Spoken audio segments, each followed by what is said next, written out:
Thank you, listeners, for joining us. Today's Elko Live is a pre-recorded conversation with the Elko County Fire Protection District Chief. Matt Petersen is in studio, and Matt, May is Wildfire Awareness Month, and you guys are already planning for what I understand might be a big fire season, so that's coming up. Welcome to the studio.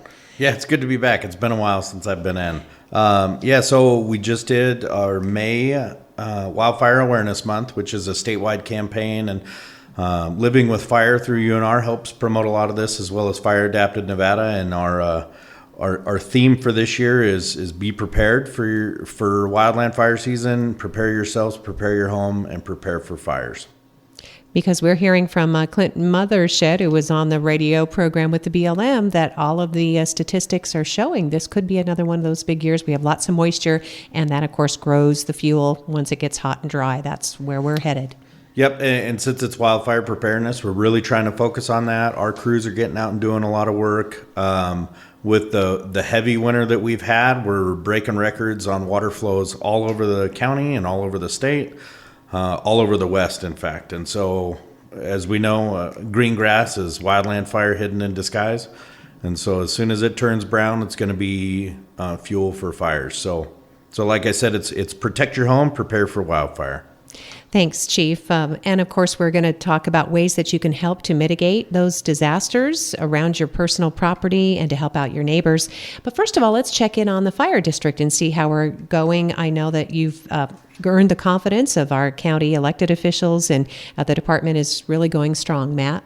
Yeah, I hope so. It's a lot of work. It's been really good. The commission's been really supportive. The communities, my volunteers, the career staff, our neighboring departments, it's all been great. We've increased quite a bit on our facilities, hopefully more to come on our facilities, a lot on our apparatus, getting rid of a lot of our 1970s, 80s military excess and upgrading our volunteers to some more reliable stuff. And it's not that the old stuff wasn't reliable, but when it broke, it took us a long time to find parts just because of how old everything was. So upgrading stuff into at least this century has been nice. The museum's calling. They want their stuff back. Yeah, the museum's calling. They want their stuff back.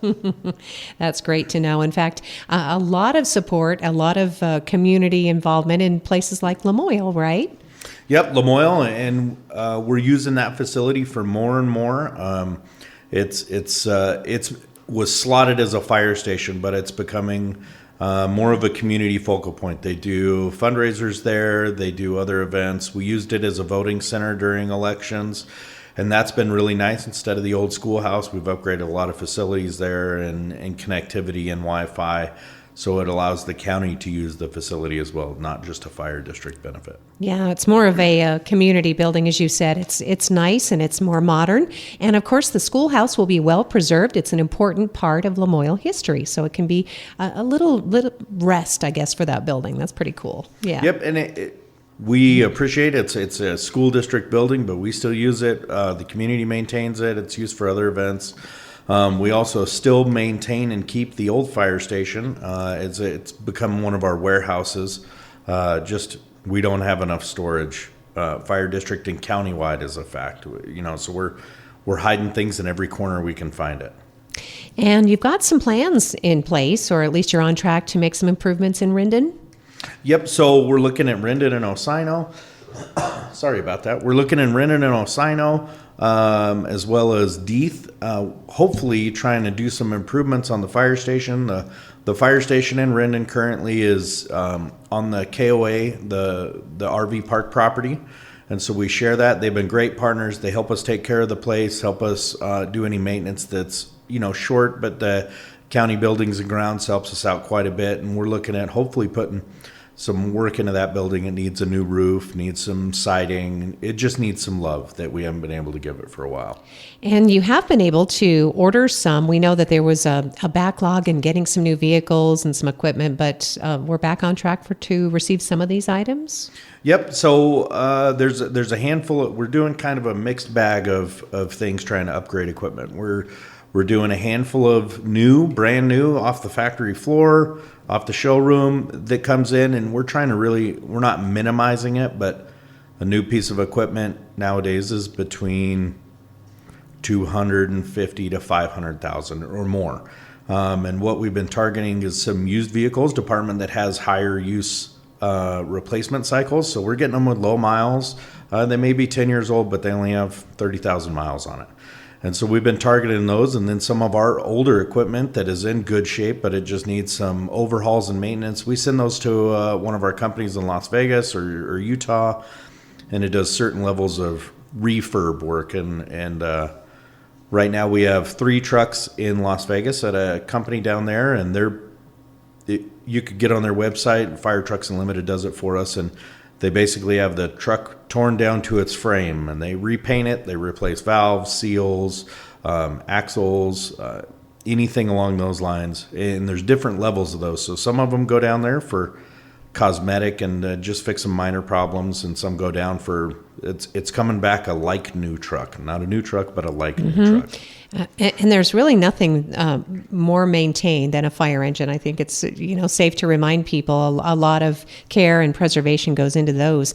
And something that we should probably remind listeners that, especially in these outlying communities, Chief Petersen, places like Montello or Metropolis, or they're in those outlying communities, and they can often be first response. And this equipment needs to be dual purpose. You have to have structure protection as well as a wildfire, if possible. Yep. Fourth largest county in the nation. We only have 2 mechanics, and so a lot of our volunteers help us keep on top of the trucks and the maintenance, and they report problems to us. But you can imagine 2 mechanics maintaining 100 plus pieces of equipment it's a daunting task. But like you said, they got to do everything. They got to be able to fight the fires that they're on. Some are geared just towards wildland, but some are geared towards everything. We're always looking for volunteers in that area. I'll get that plug in any time that I can. From Midas to West Wendover, we are looking for volunteers. West Wendover's their own department, but they help us out quite a bit. But what I'm talking about is anywhere within our county boundaries, someone's looking for volunteers. Well, thanks, Matt, too, for keeping on top of all these different needs with facilities and apparatus and volunteers. I mean, there are so many moving parts, and you literally had decades of catch-up work to do on behalf of the county. Yeah, decades is a good way to put it, yes. Yeah, well, you are definitely the person for the job. Thank you very much. I couldn't do it without the team around me. We have a really good team from our career staff, volunteers, the community support. I couldn't ask for more. And in fact, you are working closely with these communities like Osino and Deeth because they're also looking at making some improvements in their fire protection. So if you haven't been out to Renton, Osino, White Rock, River Ranch, Elbers, that community out there is expanding beyond belief. I think back to when I was a kid and driving around there was a fraction of the homes that there is now. And with that, Commissioner Andriozzi and I talk a lot, and Carr and Rex talk quite a bit about, we try and expand the service with our needs. And as those communities expand, the fire protection service needs to expand with it. There's just a lot of people out there, and so getting those response times to be able to protect people is very important to what we need to do. We partnered with Deeth, had a meeting out there during their conservation district meeting with them, looking at trying to relocate their fire station, which is down currently by the railroad tracks in the river. It floods every winter. One of our volunteers is so gracious to let us move the equipment out of the fire station up to their house during the flood season. We call it. It floods every year. And so we're going to try and move that fire station over the next couple of years up to the community center and partner with them. And so it's a community center and fire station. That's great. And again, you have places like Lamoille as a role model to really showcase the ability, because these communities value these facilities. They want to help maintain. You're more likely to recruit volunteers when they feel that they have stewardship and ownership, obviously. So, and that brings us to another, I think, important point, talking with Chief Matt Petersen from Elko County Fire Protection District, in that these operations are really focused on collaboration and sharing the resources. Yep, and we couldn't do that without our partners. We just talked about moving the fire station at Deeth. I don't know if we'll be able to build another Lamoille-like fire station. That one was quite costly, and we have 16 more or more to build, so we got to really work within a good budget. Lamoille did some good fundraising, and we're hoping each community does that. but we couldn't do it without our partners. We couldn't do it without the communities they live in. The Forest Service just recently got given $24 million that was specifically allocated for Elko County. Well, let me back up. So it was $50+ million, and 24 of that is earmarked for projects in Elko County. A big contributor to why they got allocated that money is because of our shared stewardship program, and the state, the county, the federal government, plus our private partnerships is what has made this successful. And nowhere else does it the way we're doing it. And we try and eliminate any cumbersome processes to get the work done. Well, congratulations. That is huge news. $24 million of $50 million allocated by, and you did say the U.S. Forest Service. U.S. Forest Service. I can't quote exactly what it came out of. I'm sure Josh Nichols could, for sure. He can tell you right off the back of his head. But it was some legislation pushed by Cortez Masto, and she was pretty pinnacle in getting that money allocated for us over here. Well, fantastic. That is great news. It goes right into the ground, if you will, and helping to protect the lives and the property and our livelihoods in Elko County. Talking with our Elko Fire Protection Chief, Matt Petersen. And we did want to also make sure that people understand the majority of initial response and emergency medical service, any kind of rescue, that's also going to fall on our volunteers or certainly our fire protection district in the county. So almost every single one of our calls outside the city limits, whether it's outside of Wells or Elko or Carlin or West Wendover, is county and volunteers are primary response. We have 2 24-hour stations in the county. One's in Spring Creek, one's in Jackpot. The town funds the positions in Jackpot. We help support them operationally. And then in Spring Creek, we have some firemen on duty all day, 24 hours a day, 365. In Wells and Elko, we have some 40-hour stations, and those guys will come back after hours to respond to these calls. We just recently, so the ambulance expanded. They have their station in Spring Creek now that's co-located with us. With that, their administration moved into our building with us so that we can work as great partners together. We're working through some emergency medical services MOUs, some memorandum of understanding, so we can have joint licensure, joint trainings, provide the same level of service as the ambulance and the fire district together so that we can make that county taxpayer dollar go a little farther when we're working as one instead of as 2 separate agencies. And that doesn't mean our agencies are combining just the services. Just the services, right. And again, taxpayers, they're not going to see the color of truck. They're just going to appreciate the fact that everybody's working together. So. Yep, and it helps. Chris McCann, the EMS chief, him and I work great together. I couldn't ask for another partner that helps out as much as he does. And so they help provide all of our EMS training for the fire district, so our career staff and our volunteers, and it helps relieve it so we don't have to just try and do that in-house in the fire district. Mm-hmm. And it is good to have the advocates that you mentioned in the county commission. John Carr was a former, volunteer with the fire department. So, right, he has an understanding. Yep. John and I actually volunteered on Lee Engine Company, the city of Elko volunteers together, and so it's nice to have that common operating picture together. Mm-hmm. And so he cares a great deal too about the service and the EMS, as does, as you mentioned, at least Commissioner Andriozzi and Commissioner Steninger too. So it's important to have that kind of understanding.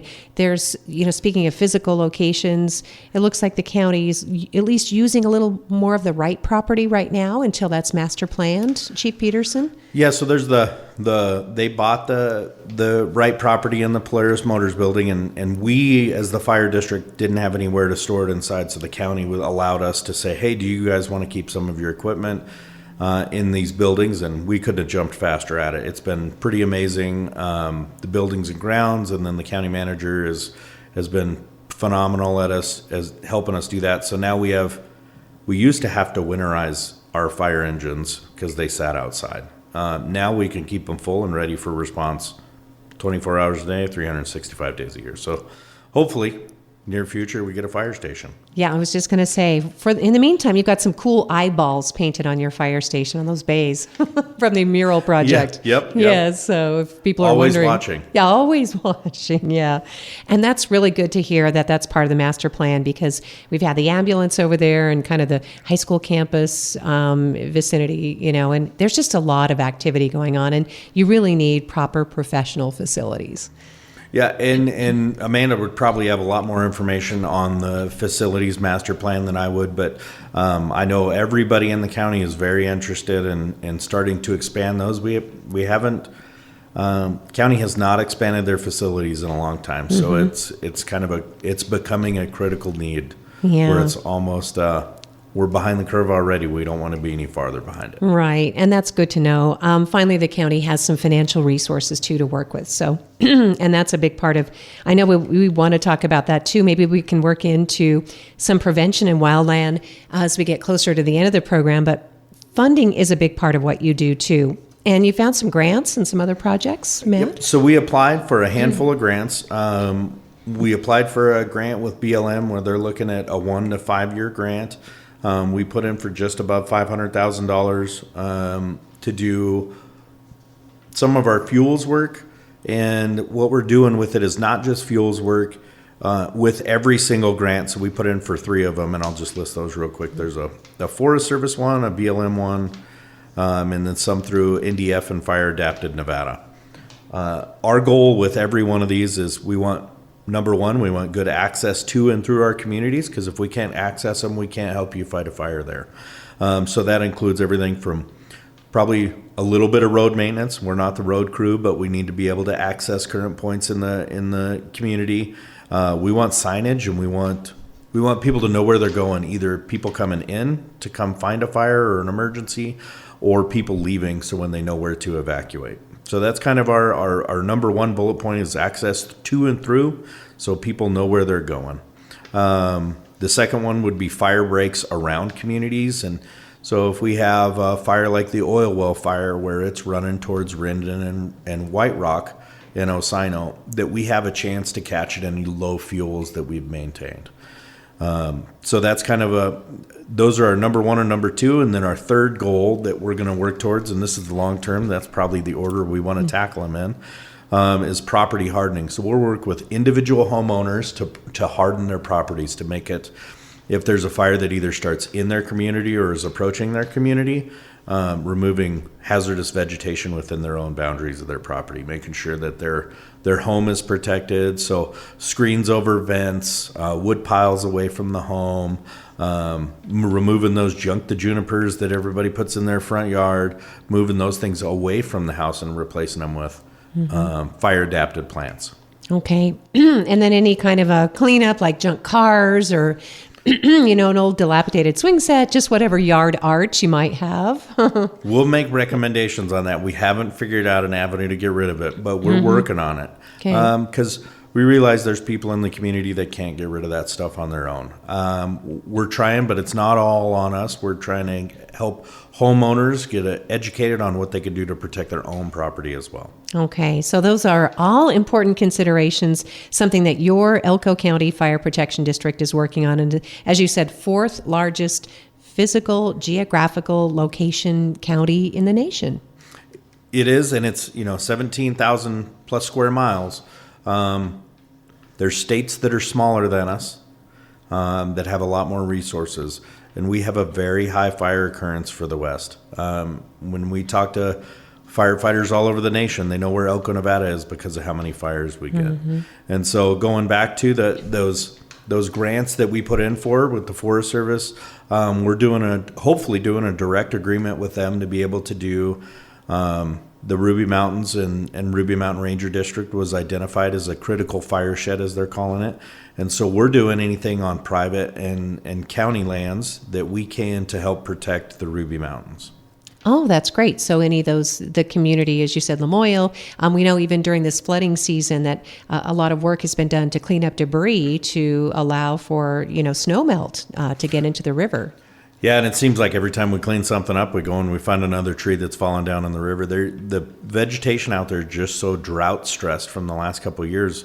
It's soaking up the water, but sometimes the ground is not hardened up yet. And that's why all of this fire protection talk that we're doing is really leading up to what could be quite a lengthy fire season, hot, dry, even with all this record moisture. The record moisture is what grows the fresh fuel, and we really need people to be extremely careful, right, Chief Petersen, with the human cause starts? Yep, and I know that Clint talked to you in a previous show about our county burn permit system.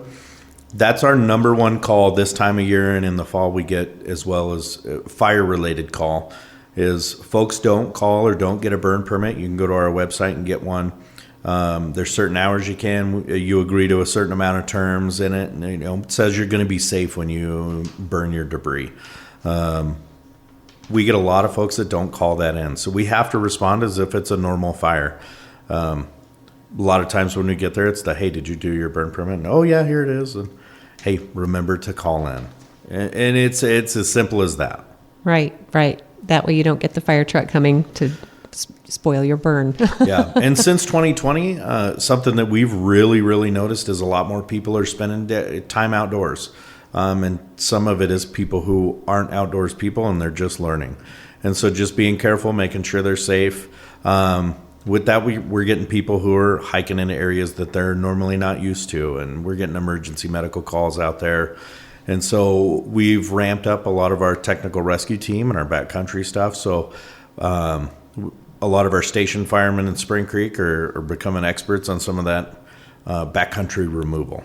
Oh, wow. And we heard a lot of that from the sheriff this winter season, Chief Petersen, that Itor Narvaeza said that his crew and their volunteers, search and rescue, they were out several times a month getting people who were stranded in some of these remote areas. We get a lot of people from out of the area. I met a couple that was from Maryland, and they said, hey, we just bought this property out here for $2,500, and so we moved out here. And they thought that it was off-the-grid living, and it's definitely off the grid living, but some people just weren't prepared.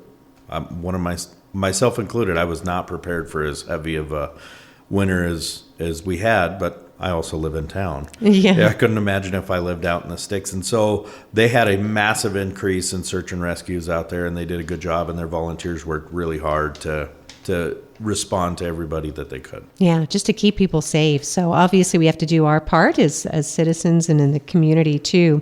Well, with everything that's on your list today, Chief, I want to make sure we're getting to the most important topics as far as you're concerned. Like you said, it's been a while since we caught up, and you continue to be busy in motivating your staff and having these important community conversations. It's been really good. I took some big bites, and now I'm having to reap what I was sowing, right?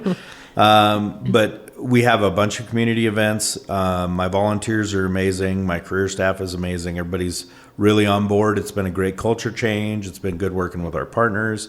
Some things just little things that we're doing. We bought a new fire engine for Jarbidge last winter. We haven't put it in service because we haven't been able to really get up there and get them trained on it. We could have taken it up there and put it in the bay, but nobody would have been able to train on it. So we're hoping to do that by the end of the month and get that in service. When people visit Jarbidge, we encourage them to go by the fire station, take a look at stuff.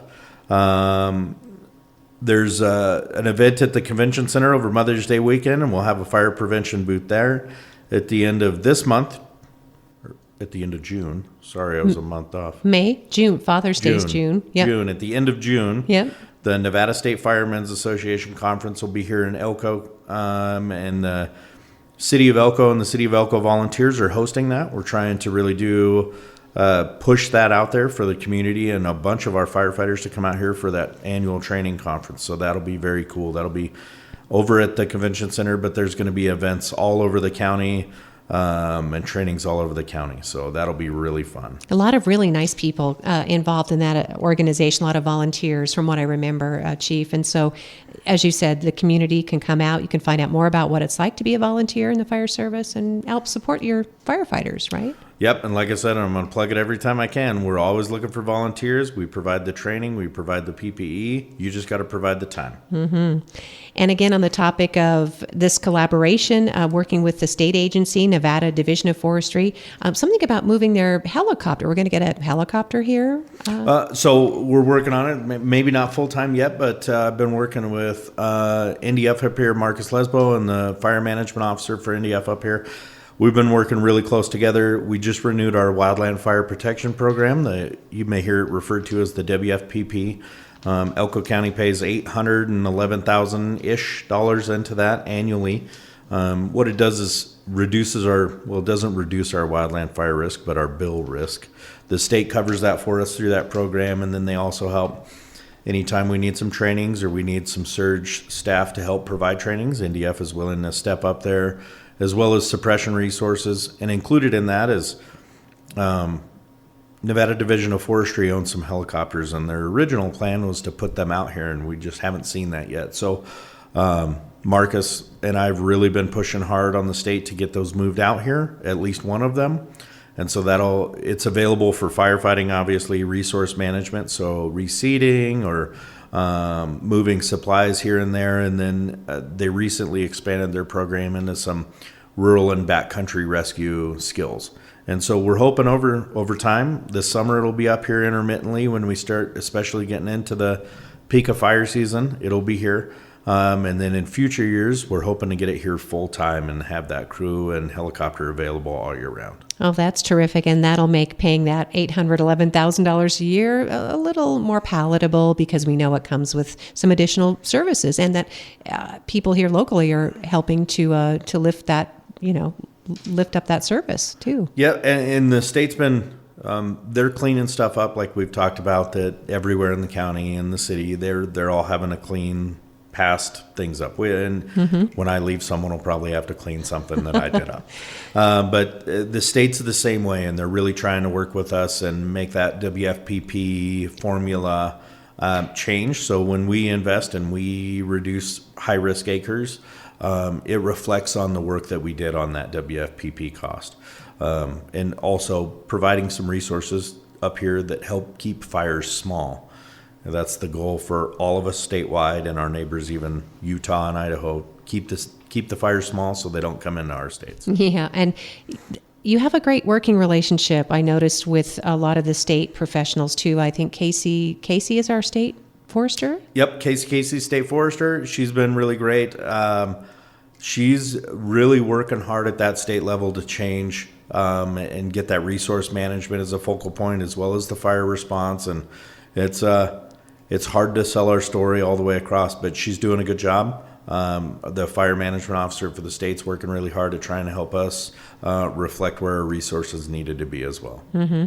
And so here's the point where we're just going to remind everyone, with wildland fire season, May is National Fire Awareness Month, that there are going to be red flag days. People need to pay attention. Lightning sparks, the majority of wildfires, although we understand human-caused fires are right up there.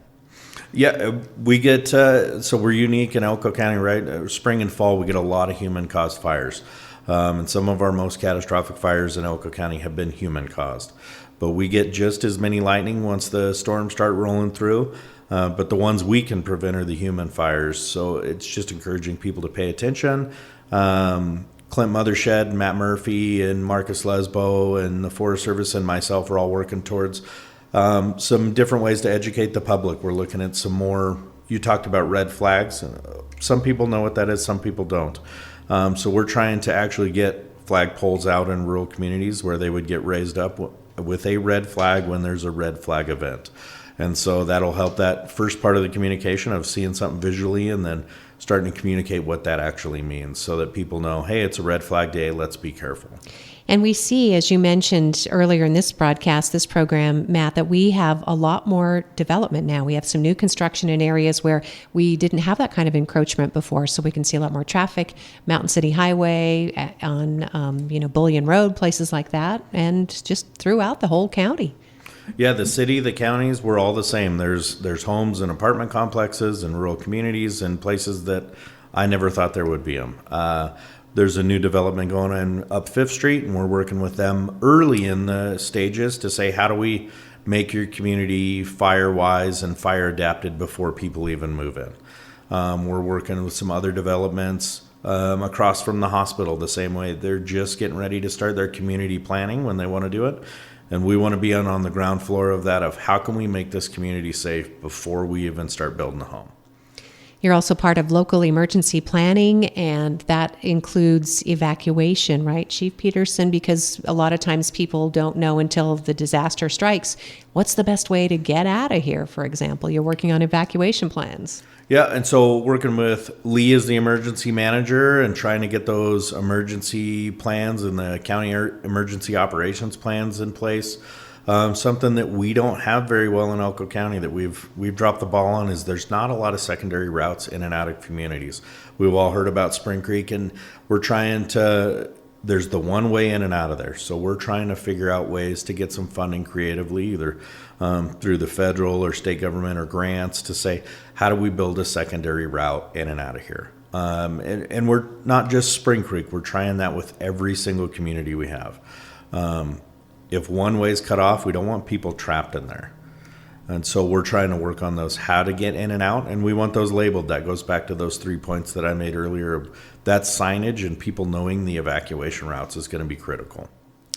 Our guest today is Elko County Fire Protection District Chief Matt Petersen. And Chief, did we get to most of the topics? I mean, obviously a lot of this is ongoing, and so that means you can come back anytime. Give us an update. I guess the parting message might be what you'd like to see most if you had a grand wish of what people could do in Elko County to help prevent wildfires. So a lot of what we're doing with our wildland program and our mitigation and our station crews, they're going around Spring Creek and they're doing home assessments on folks who are willing. And so through Spring Creek Association, they're doing a grant program that people can come have their home evaluated for defensible space. We really want people, we can only respond so much. So we want people to do their piece and try and prepare their properties for as much as they can before we even show up, before there's a fire. So that's pretty important for us. It's a partnership all the way across the board between us as the agency and people as the property owners. We couldn't do it without them. They couldn't do it without us. Just like our federal partners in the shared stewardship, we're in this together, especially as a community. So how can we help people be prepared, and also what do they need from us to be prepared? Thank you, Chief. And the best place to find you and more information about all that your department does? You can go to our website. It's a work in progress, so bear with us, but you can submit comments through there. There's emails. You can call our office. But start on our website, see what we offer. We're trying to build that up into something where all of our services are listed, our inspections, our community programs, things that we can do. Elko County Fire Protection District and our Chief Matt Petersen, our guest here on Elko Live today. May is Wildfire Awareness Month, so let's do our part and get ready for wildfire season. Thanks, listeners, for joining us for today's Elko Live program here on KELK.